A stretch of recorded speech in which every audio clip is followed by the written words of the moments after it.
Assalamu alaikum students. This is the next lecture in polymers, that is regarding with molecular mass determination of polymers. In previous lectures we have also discussed the other methods by which we measure the molecular mass of polymers. They have some advantages, they have some demerits. Now we are going to see other method, that is the osmotic pressure method for determination of molecular mass of a polymer. देखो बेटा, इसमें setup क्या लगता है, हमने एक chamber लिया जिसमें एक पार्टीशन बीच में है और ये पार्टीशन है एसपीएम. एसपीएम का मतलब होता है semi permeable membrane. Semi permeable membrane है ये जो सेमी परमिएबल मेम्ब्रेन है, it will allow only solvent molecules to flow. इससे खाली सॉल्वेंट मॉलिक्यूल फ्लो हो सकते हैं. ये जो यहां साइड से हमने सॉल्वेंट साइड रखा और यहां साइड से सोल्यूशन. सोल्यूशन किसका है? पॉलीमर का सोल्यूशन है, लेकिन यहां पर खाली सॉल्वेंट है.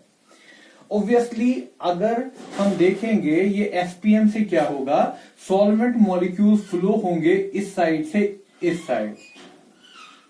ठीक है, तो उसकी वजह से यहां पर इसकी लेवल बढ़ जाएगी. लेकिन दैट मीन्स ऐसा this is known as osmosis.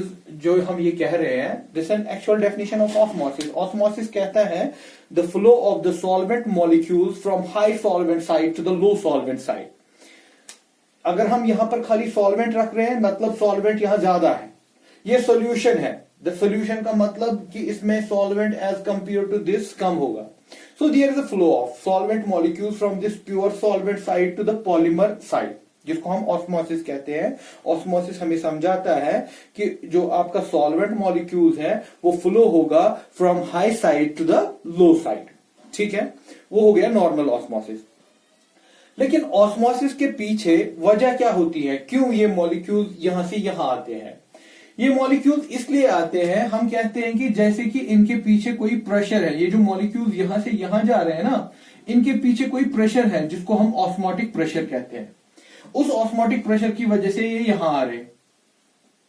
ठीक है, सोल्यूट मॉलिक्यूल, ये जो सोल्यूट यहां पर हम दिखा रहे हैं, ये सोल्यूट मॉलिक्यूल ये यहां से यहां नहीं जा सकते. क्यों? क्योंकि बीच में एसपीएम है. एसपीएम इनको एलो नहीं करेगा. एसपीएम किसको एलो करता है? सॉल्वेंट. तो सीधी सी बात है कि सॉल्वेंट मॉलिक्यूल यहां से यहां आना चाहेंगे. किस प्रोसेस से? ऑस्मोसिस से आना चाहेंगे. But what we do, we हम इसको समझने की कोशिश करेंगे in terms of pressure. That means इनके पीछे कोई फोर्स है, इनके पीछे कोई प्रेशर है जिसकी वजह से ये यहां से यहां आते हैं. ठीक, उसको हम कहते हैं ऑस्मोटिक प्रेशर.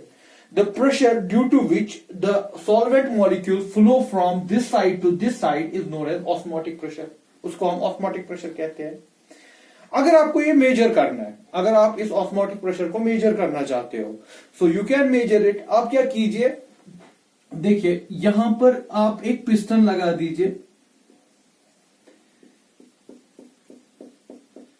इस पिस्टन के ऊपर प्रेशर लगा दीजिए.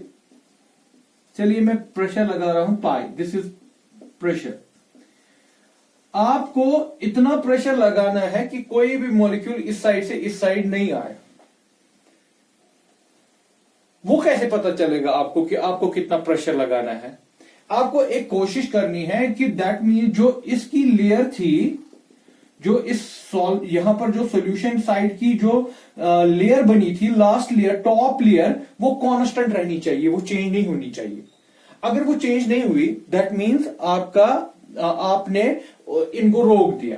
तो चेंज क्यों हो जाता है? ये चेंज इसलिए हो जाता कि मॉलिक्यूल्स यहां साइड से यहां आ रहे थे, उसकी वजह से इसकी लेवल बढ़ रही थी. लेकिन आपने क्या किया, आपने ऊपर से पिस्टन रख दिया. इस पिस्टन से क्या हुआ, अब कोई भी मॉलिक्यूल यहां से यहां नहीं आ रहा है.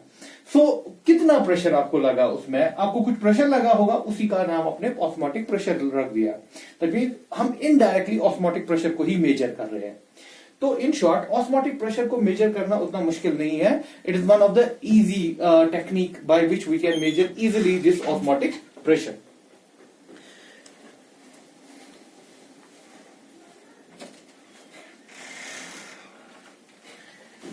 अब ये जो ऑस्मोटिक प्रेशर आपको समझ आ गया कि ऑस्मोटिक प्रेशर मेजर करना है, और भी हम जानते हैं इन अर्लियर क्लासेस कि ऑस्मोटिक प्रेशर की जो एक कॉलिगेटिव प्रॉपर्टी है, हम इसको एक आइडियल गैस इक्वेशन मान के चल सकते हैं। तो हम ये इक्वेशन बना रहे हैं, पाई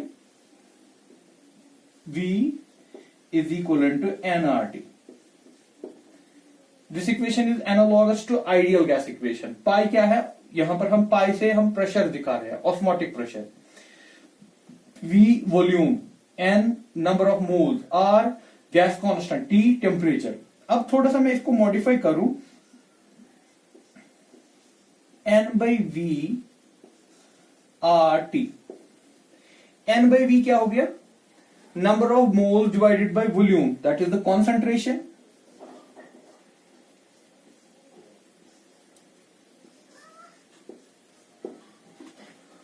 दैट इज कॉन्सेंट्रेशन। आप ऐसे लिख सकते हो, pi is equal to C R T, ऐसे भी लिख सकते हो। दैट मीन्स यहां पर इसकी कॉन्सेंट्रेशन क्या है। या आप इसको ऐसे भी लिख सकते हो, यहां पर हम इसको कर सकते हैं यहां पर कन्वर्ट।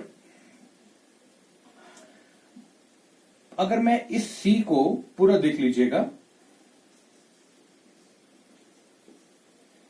इस सी को ऐसे लिखूं,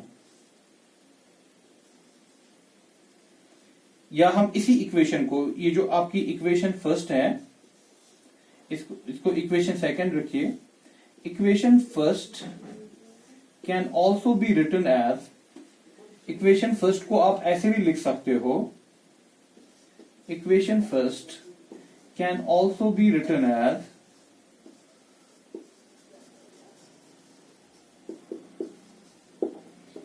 पाई, सी की जगह मैं W डाल रहा हूं, सॉरी मैं इक्वेशन फर्स्ट का लिख रहा हूं, n जो है, n की जगह मैं W बाई m लिख रहा हूं। This is the moles, n is moles. Moles को आप लिख सकते हो weight divided by molecular weight into volume R T। ठीक है, आपने यहां पर क्या किया, आपने n को लिख दिया moles W by m, n moles होता है, W weight and m is molecular weight. तो W आपने n को एक्सपैंड किया, n को आपने लिखा W बाई V। ठीक, मैं इसको ऐसे भी कर सकता हूं, pi is equal to W by V, जो ये जो W बाई V है, इसकी जगह मैं डाल रहा हूं C dash M R T। ठीक है, so we can write pi by C dash is equal to 1 M R T। ये आपने C डैश किसको लिखा, C डैश आपने लिखा W by V। This is the weight divided by volume. Weight by volume भी आप दिखा सकते हो, it is a concentration but in terms of weight. ये जो C है, यहां पर आपने जो कॉन्सेंट्रेशन ये बनाया था N बाई V, यहां पर जो ये C लिखा था, ये C कैसे लिखा था, ये जो C बना था, ये बना था number of moles divided by volume. This is the normal concentration, जैसे हम लिखते हैं moles divided by volume. This is the weight divided by volume, this is again concentration. ठीक है ना, डिफरेंट तरीका, वेट बाय वॉल्यूम जिसको हम कहते हैं, आप इसको ले सकते हो स्ट्रंग टाइप, दैट मीन्स कितने ग्राम्स कितने mls में। तो ये भी हमारे पास कॉन्सेंट्रेशन टर्म है। इन शॉर्ट आप देखिए अब है क्या, अगर आपको मॉलिक्यूलर m क्या है, m is the molecular weight, molecular mass जो हम निकालना चाहते हैं। अगर आपको m निकालना है तो आपके पास क्या होना चाहिए, ऑस्मोटिक प्रेशर होना चाहिए। ठीक है, मैंने आपको पहले ही समझाया कि प्रेशर मेजर करना बहुत आसान है।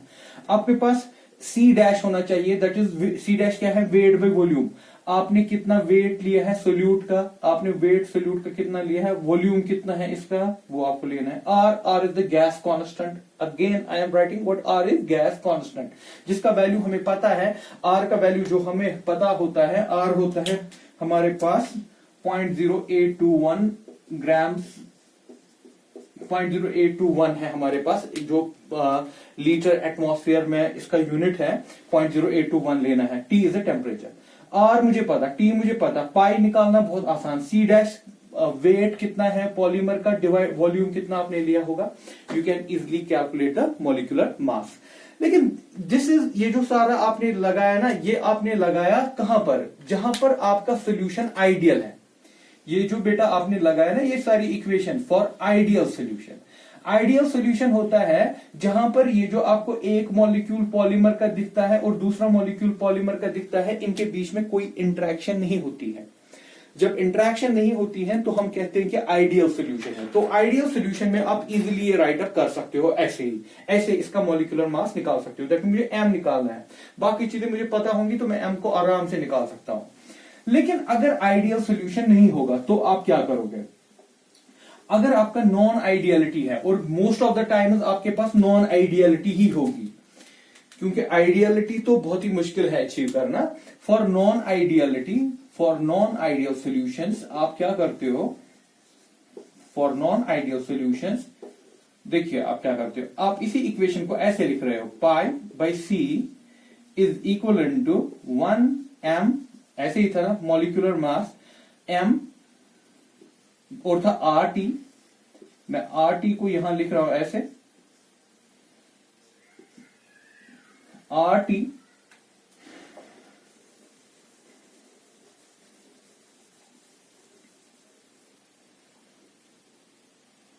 B1 या B लिख लीजिए C, B1 C square, B2 C cube. देखिए ये इक्वेशन, ये टर्म्स इसमें ऐड हो गई। जो इसमें अकाउंट में लेगा क्या? Non ideality. जो आपके सोल्यूशन में नॉन आइडियलिटी आ रही है वो इसकी वजह से आ रही है। यहां पर मैं लिखूंगा सी डैश, यहां पर ये भी आपका सी डैश था, सी डैश, सी डैश मैंने आपको पीछे समझाया क्या है। तो इसमें ये जो एक्स्ट्रा चीजें आ रही हैं, B1 B2, ठीक है ना, आपके पास B1 है, B था, B2 है, these are known as viral coefficients।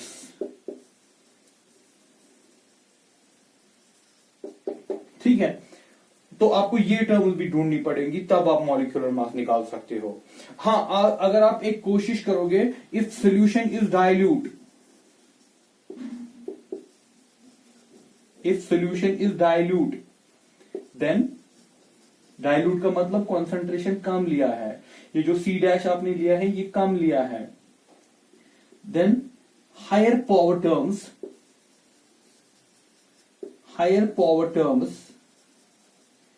Can be neglected. Actually यहां पर ये फिर सो ऑन आपको करना पड़ेगा, क्यूब के बाद 4 पावर, ऐसे ही चलेगी। Higher power terms can be neglected, तो आपकी टर्म बचेगी pi C dash 1/m RT plus B dash C।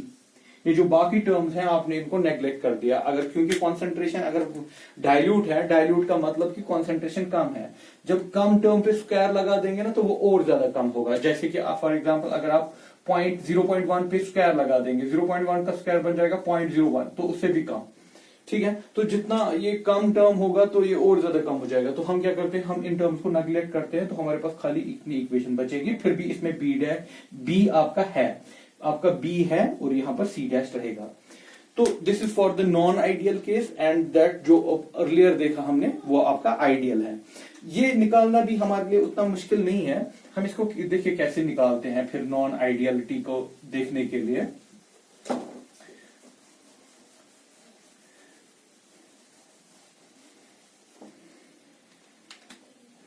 हम एक प्लॉट डालते हैं, pi by C, pi is the osmotic pressure, again osmotic pressure, C is the concentration, और इसको plot करेंगे सी डैश के साथ। आर इसमें कांस्टेंट है, gas constant, T is the temperature, ये भी कांस्टेंट है, आप टेम्परेचर को चेंज नहीं कर रहे हो। B virial coefficient, these are the virial coefficients, ये भी कांस्टेंट है। एम मॉलिक्यूलर मास, ये भी चेंज होने वाला नहीं है। इसमें जो चेंज हो रहा है पाई बाई सी डैश, ये आप y ले रहे हो और x एक्सिस पे c डैश ले रहे हो। दैट मीन जब आप इसको देखोगे ना तो ये आपको पड़ेगा क्या, स्ट्रेट लाइन पड़ेगा। ये आपको स्ट्रेट लाइन, ये आपको एक स्ट्रेट लाइन पड़ेगी। और इस स्ट्रेट लाइन का देखिए, अगर मैं इसको थोड़ा सा एक्सपैंड करके लिखूंगा ना इस इक्वेशन को,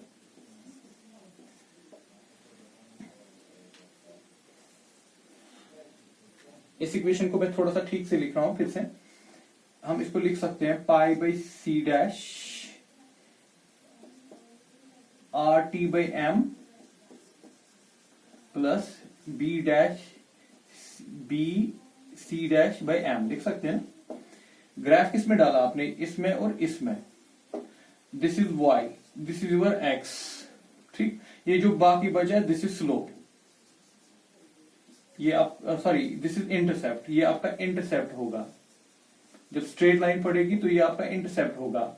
जो इसमें ये b डैश और b और m बचा, ये आपका पड़ेगा स्लोप। ठीक है बेटा, इंटरसेप्ट क्या होता है, यहां से यहां तक ये जो ये डिस्टेंस है, ये जो आपका ग्राफ है, ये इंटरसेप्ट है। तो इंटरसेप्ट को तो आप आराम से कैलकुलेट कर सकते हो ग्राफ पे। इंटरसेप्ट आपने कैलकुलेट किया, then R T by M. Intercept आपको मालूम, आर पता है, टी पता है, you can calculate the M, molecular mass. So by this method we can calculate the molecular mass for non-ideal. Ideal के लिए तो मैंने पहले ही आपको समझाया, बहुत आसान है। नॉन आइडियलिटी में फर्क क्या होता है, आपको ये टर्म्स भी लेनी होती है।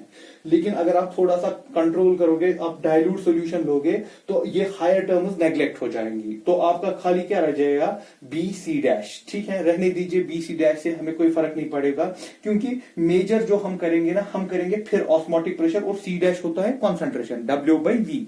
ये चीजें हमारे लिए आसान है निकालनी। फिर इन दोनों में प्लॉट कीजिए ग्राफ। ग्राफ पड़ेगा स्ट्रेट।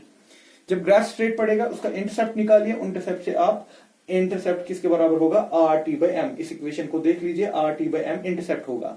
इंटरसेप्ट आपको पता है ग्राफ से, आर पता है, टी पता है, तो आप यहाँ इस इक्वेशन से एम को कैलकुलेट कर सकते हो। So this is a method by which we can calculate the molecular mass of polymer by this osmometry. Actually this is the osmometry method by which we measure the osmotic pressure.